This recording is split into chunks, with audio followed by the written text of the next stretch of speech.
A glimmer of hope after a year-long battle against COVID-19. Onlookers in England cheered as 90-year-old Margaret Keenan became the first person to receive the Pfizer vaccine. Tens of thousands more Britons will follow suit in coming weeks.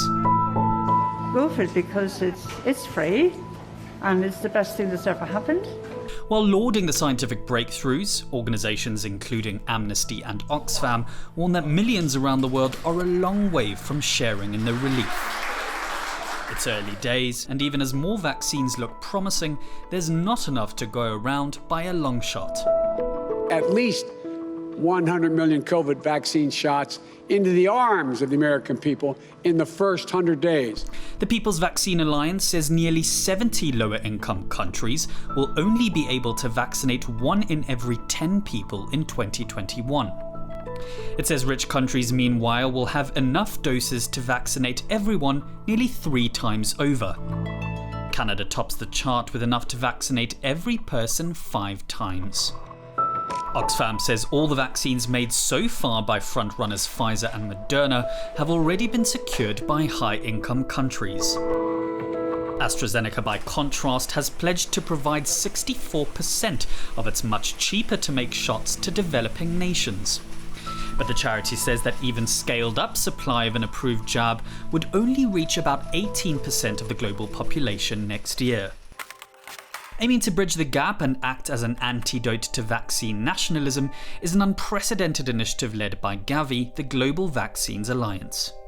So haben wir den ACT-Accelerator und seine COVAX-Fazilität angestoßen. Ziel ist, bis Ende 2021 2 Milliarden Impfdosen zu verteilen. Deutschland beteiligt sich mit über 1,5 Milliarde Euro. Um die Pandemie einzudämmen, muss der Zugang zur Impfung für jedes Land möglich und bezahlbar sein.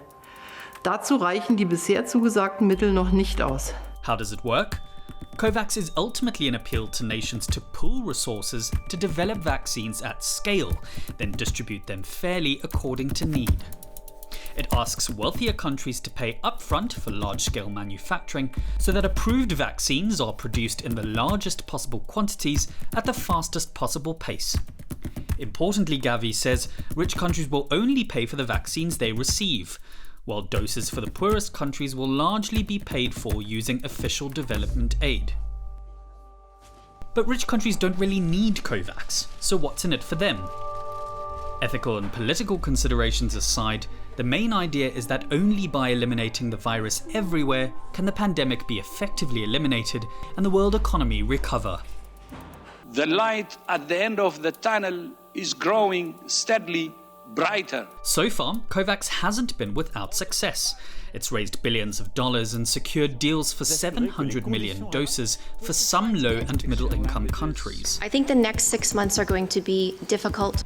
And for poorer countries unable to afford bilateral contracts with big drug companies, COVAX may be their only shot, at least in the short term. All countries, I think, committed to equitable access.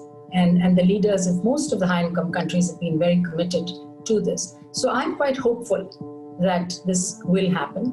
Our goal is to get 2 million doses into the COVAX facility by the end of 2021. That will just be enough to cover, the percentage of population in every country who are the most high risk, the most vulnerable, the most likely to get infected and die. But beyond that, in order to continue vaccination beyond 2022, we're going to need a lot more resources. The People's Vaccine Alliance says COVAX is not enough, and it's waging a battle against vaccine hoarding as well as patents and big profits. It's called on drug manufacturers to share technology and waive intellectual property rights for COVID vaccines until everybody is protected. Their argument is that vaccines should be treated as a public good and not a profit maker, especially because some vaccine makers received billions of dollars in public funding for research. The Alliance's Dr. Mogayani said, quote, "The current system, where pharmaceutical corporations retain exclusive rights and keep their technology secret to boost profits, could cost many lives."